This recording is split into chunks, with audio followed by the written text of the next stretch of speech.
Mathrubhumi has set the standards very high.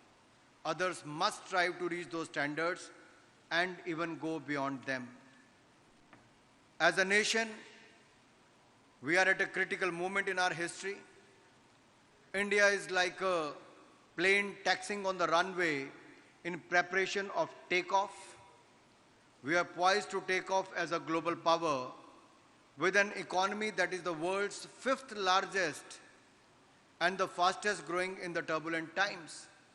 And I would like to remind the audience here, when we came into power in 2014, India was among the fragile 5 economies of the world.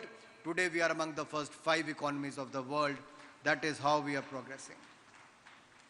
We are the proverbial lighthouse on the shore of stormy seas, the glimmer of hope in a bleak global economy. The G20 year prepare us for that takeoff, and the world is looking towards India with a hope. We performed during the COVID-19 pandemic, even by administering 2.2 billion vaccines of 2.2 billion vaccines during the COVID-19 pandemic, free of cost to the Indians. Not only that, India has supplied vaccines and medicines to more than 150 countries in the world, living up to the expectations of Vasudev Kutumbakam, world is one family. And when India has the G20 presidency, our theme and motto is same: one earth, one family, one future. And not only this, if you look at the Sri Lanka crisis, it was the India who ran for the help. We were the first to help them. Look at earthquake in Nepal, India was the first responder. Look at Turkey and Syria, India is no more madad mangne wala, India madad dene wala ban gaya hai. India has become the first responder now. That is how the image of India has changed. We are no more seeking, but we are trying to give aid to others. That is how it has changed in the last few years. So nothing must come in the way. Indeed, everything must be done to ensure takeoff is smooth. A rising India means rising Indians. And let us bear this in mind.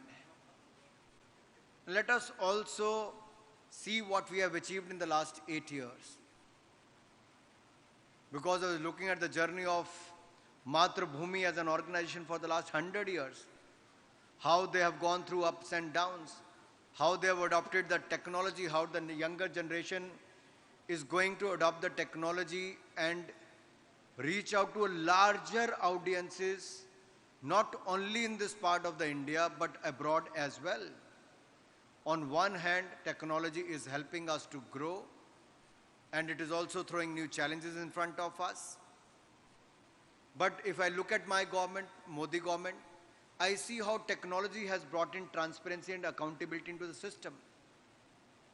In just 2 years span, India has opened 450 bank accounts, 280 million debit cards are given to the poorest of the poor. Look at the UPI Bhim platform. 782 crore transactions worth 12.42 lakh crore rupees has been made in a month. We have the largest digital payment system in the world today. People are talking about this in America as well. During the pandemic time, with the push of a button, you can transfer fund to more than 50 crore people or 20 crore people at one go without any hiccups. We have given more than 90 million tap water connection in the last 3 years. We have given 96 million LPG cylinders in last 6 years. 500 million people are given the Ayushman Bharat Yojana, 5 lakh rupees free of cost medical aid. 800 million people were given free food grains. 800 million people. No country in the world could do so. We have done that for good 28 months by spending close to 4 lakh crore rupees. Not let any poor person die of hunger or COVID-19 pandemic. So even the vaccines and the food grain went free. So today we see a lot is happening in the country. If you look at our mobile phones, which you are recording, you using for your chats and all. India was the second largest importer of mobile phones 5 years back. In just 5 years, India has become the second largest manufacturer of mobile phones. Things are changing fast. Technology is helping us. And I'm sure Mathrubhumi, with such a great experience and knowledge and a strong workforce, 100 years is not a short span. With the use of technology, you can use your archives and throw back to the younger generations what transpired in each decade. We can go back to the younger generation, what happened in the first 10 years of Mathrubhumi, next 10 years, what transpired in the country, pre-independence era, post-independence era, Constituent Assembly to the Kerala Assembly.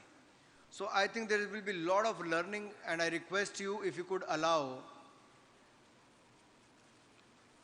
few journalism school students to associate with Mathrubhumi and come and learn the work ethics. It will help them to become good media person in the years to come, and I hope your organization will be more than happy to accommodate them. They can do the internship with you, they can work for some time, and they will learn the good ethics of journalism from your organizations. Once again, my heartfelt congratulations to one and all who are associated with Mathrubhumi, especially Mr. Shreyans Kumar, his entire team, family, and everyone for putting all the efforts for taking this to the next level. Thank you once again, and my best wishes for the future.